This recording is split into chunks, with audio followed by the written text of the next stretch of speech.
Olá, tudo bem?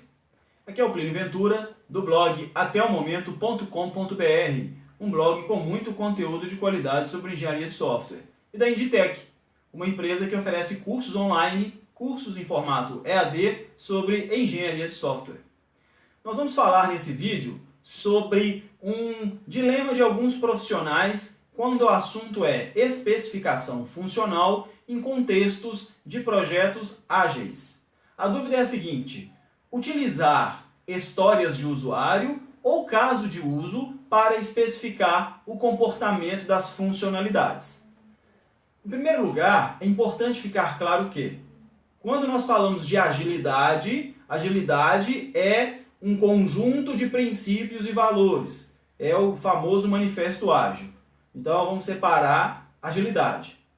Temos, para lidar com agilidade, a opção do framework Scrum, ok? Que é um framework que estabelece algumas práticas para que se consiga produzir software com agilidade, conforme o que prega o manifesto ágil. E quando utilizamos, por exemplo, o Scrum, nós lançamos mão de algumas ferramentas para auxiliar na produção de software, como, por exemplo, o artefato que se chama história de usuário. Entretanto, o objetivo do Scrum não tem relação com o objetivo de uma história de usuário. Quando fala-se sobre engenharia de requisitos ágeis, não existe o conceito na literatura, nem no mercado, de fato, de requisito ágil. O que existe é um objetivo, com base em um time box, onde algumas ferramentas são mais aderentes e outras menos. Então, apenas para ficar claro, em segundo lugar, não existe relação direta entre história de usuário e Scrum, ok? E quando utilizar história ou quando utilizar caso de uso? Inclusive, só para constar, em processos de desenvolvimento de software mais tradicionais pode-se utilizar história também, tá? Não tem nenhuma restrição nesse sentido. Mas você pode rodar Scrum no seu processo de desenvolvimento e utilizar caso de uso para poder definir, especificar o comportamento do software, das features, das funcionalidades do software? Sim, pode.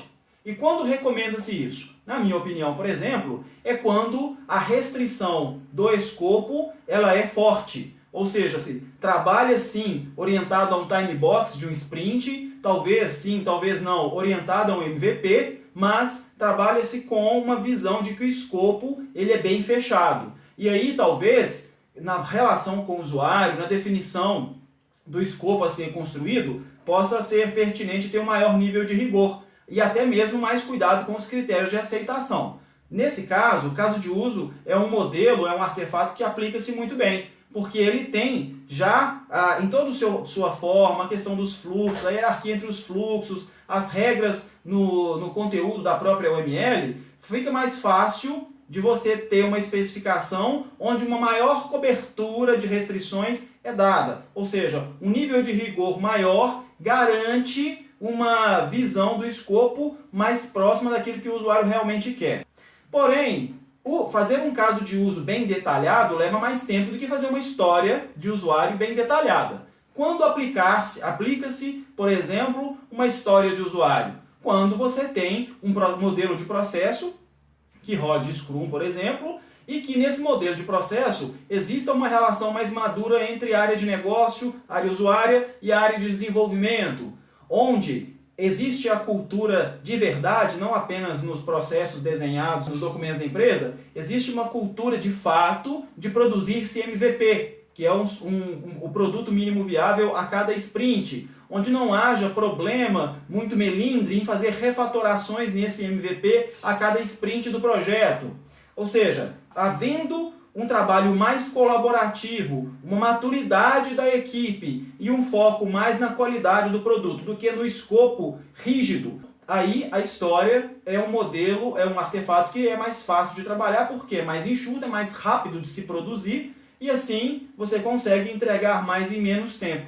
E nesse contexto, trabalhar com as histórias é mais aderente. Lembrando que haverão cenários, por exemplo, onde você pode querer usar guardanapo escrito à caneta como a descrição do comportamento da sua solução. E isso não faz a mínima diferença se é bom ou se é ruim, se pode ou se não pode. É o que gera mais valor? para a equipe, é o que gera mais valor para o cliente, é o que gera maior produtividade, maior qualidade. Então pode ser caso de uso, pode ser história de usuário, pode ser papel de pão, pode ser guardanapo, não interessa. É lógico que o ideal é que você tenha algum artefato de documentação para daí começar a construção. Isso diminui muito o problema do cone da incerteza e mesmo em contextos ágeis é relevante que o desperdício seja menor. Muito obrigado e um grande abraço.